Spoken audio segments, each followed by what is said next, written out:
അൻവർ മുൻ MLA നമുക്കൊപ്പം ചേരുന്നുണ്ട്. ശ്രീ PV അൻവർ മുൻ MLA, ഞങ്ങൾ മഞ്ചേരിയിൽ നിന്ന് തുടങ്ങിയ യാത്രയാണ്. ഇപ്പോൾ മുക്കത്തെത്തി. വലിയ പിന്തുണയാണ്. വിദ്യാർത്ഥികൾ, ഓട്ടോ തൊഴിലാളികൾ, സാധാരണ മനുഷ്യരെല്ലാവരും ഇതിനോട് ചേർന്ന് നിൽക്കുന്നു. അടിമുടി പിഴുതെറിയണ്ടേ? അടിമുടി പിഴുതെറിയണം. അതിൽ ജനങ്ങളതിന് തയ്യാറാണ്. ഇവിടെ എൻഫോഴ്സ്മെൻറ്റിൻ്റെ പ്രശ്നമാണുള്ളത്.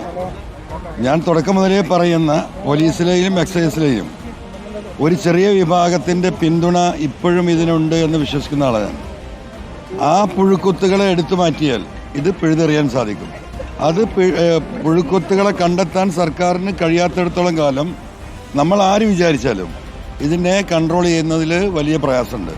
അതാണ് ഇതിനകത്ത് മറ്റൊരു പ്രധാനപ്പെട്ട കാര്യം. സമൂഹം ഉണർന്നിരിക്കുമ്പോഴും എൻഫോഴ്സ്മെന്റ് ചെയ്യേണ്ട സർക്കാർ സംവിധാനങ്ങൾ കൃത്യസമയത്ത് യഥാവിധി ഇടപെട്ടില്ലെങ്കിൽ ഇതിനെ പൂർണ്ണമായും നിയന്ത്രിച്ചു നിർത്താൻ കഴിയില്ല എന്നാണ് ശ്രീ PV അൻവർ പറയുന്നത്.